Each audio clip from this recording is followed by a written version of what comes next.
Le vent mauvais de l'antisémitisme souffle sur l'Europe des années 30. Du Portugal de Salazar à la Pologne de Pilsudski, les peuples s'inventent une pureté culturelle ou religieuse. Même l'URSS de Staline épure ceux qu'elle appelle cosmopolites. Déportés au Birobidjan, un oblast juif créé de toutes pièces, au fin fond de la Sibérie, autour d'une ville nouvelle construite par le Suisse Hannes Meyer, avec interdiction de quitter l'URSS.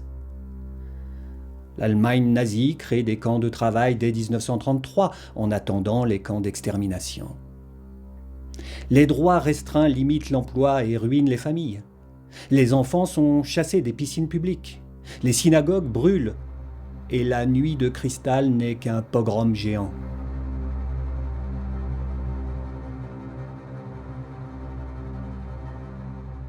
Mais s'exiler reste possible à condition de laisser sa fortune au Reich ou à ses dignitaires. Des millions de Juifs paniqués quittent l'Europe pour les Amériques et de plus en plus la Palestine mandataire.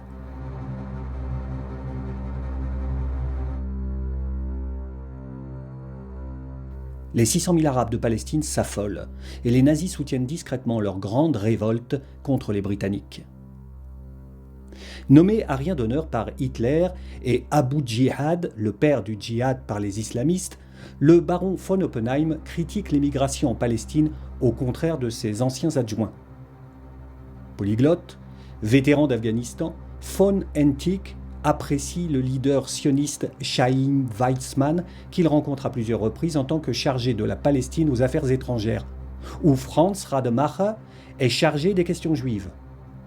Critique du nazisme et du djihad, Hentig s'excuse après la nuit de cristal, mais les nazis ont besoin de ses connaissances. Hentig et Rademacher discutent même avec la Lehi des fascistes juifs qui leur proposent une alliance pour combattre les Britanniques en Palestine.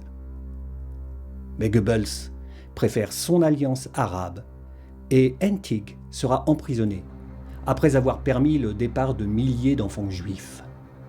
Fritz von Grobart soutient lui l'émigration, mais uniquement parce qu'elle pousse les Arabes au djihad et déstabilise le pouvoir britannique. Tandis que le SS Johann von Leers, conseiller de Goebbels, converti à l'islam, propose un statut de dhimmi qui donnerait aux Juifs la protection du Reich en échange de l'acceptation d'un statut inférieur et d'impôts spéciaux. L'Anschluss, l'annexion de l'Autriche par Hitler, jette de nouveaux réfugiés sur les routes. Londres bloque toute immigration en Palestine pour calmer les Arabes. Tétanisés, les États-Unis refusent d'augmenter le nombre de visas. La France de Léon Blum a déjà accueilli des milliers de Juifs polonais et allemands pas encore intégrés. Paris mise sur l'alliance israélite universelle qui prône l'intégration des populations, réussite française et franc-maçonne depuis Napoléon. Elle s'oppose donc au sionisme, mais limite aussi les visas à l'entrée en France.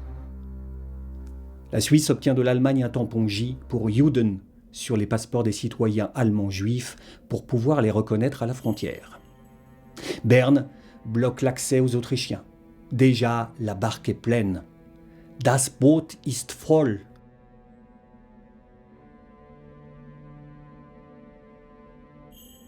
Initiée par l'épouse du président Roosevelt, la conférence d'Évian se tient en marge de la SDN. L'idée est de trouver un point de chute à 100 000 colons potentiels. Golda Meir y représente l'agence juive avec rang d'observateur. Toutes les solutions sont passées en revue. De l'Algérie à Madagascar, projet du nazi Rademacher refusé par Paris. Trujillo, dictateur de Saint-Domingue, veut les accepter pour remplacer par des blancs sa population noire d'origine haïtienne qu'il massacre par milliers. L'offre est rejetée, pour ne pas couvrir un génocide. Le seul accord est la création du Comité international des réfugiés, qui deviendra le HCR. La conférence est un échec, suivi peu après des accords de Munich, qui offrent la puissance industrielle tchèque à Hitler en échange d'un arrêt de son expansion. Mais l'Abwehr de l'amiral Canaris pense déjà au prochain objectif et prépare l'extension à l'Est. Tablant sur la paranoïa de Staline, les services allemands lancent une énorme manipulation. Les chefs de l'armée soviétique trahiraient le Kremlin en renseignant le Reich. Des preuves fabriquées sont mises en circulation. Staline mord à l'hameçon. 6 maréchaux et les 2 tiers des généraux sont exécutés. L'armée rouge est décapitée. Lorsque les nazis ferment le robinet de l'émigration et décident de dépouiller systématiquement les juifs pour financer la solution finale, la banque Oppenheim passe entre les gouttes. Coup de théâtre. Le pacte Molotov-Ribbentrop marie le socialisme dans un seul pays de Staline au national-socialisme de Hitler. On échange pétrole russe contre navires de guerre allemands sur les ruines de la Pologne. Staline demande à intégrer l'axe Rome-Berlin-Tokyo, demandant l'Afghanistan, l'Irak et l'Iran en retour. Hitler le juge trop gourmand et temporise. Il fait ralentir la fabrication du cuirassé promis à Moscou, mais le pétrole russe lui reste nécessaire. Le manque d'essence de la Wehrmacht a sauvé les Britanniques à Dunkerque.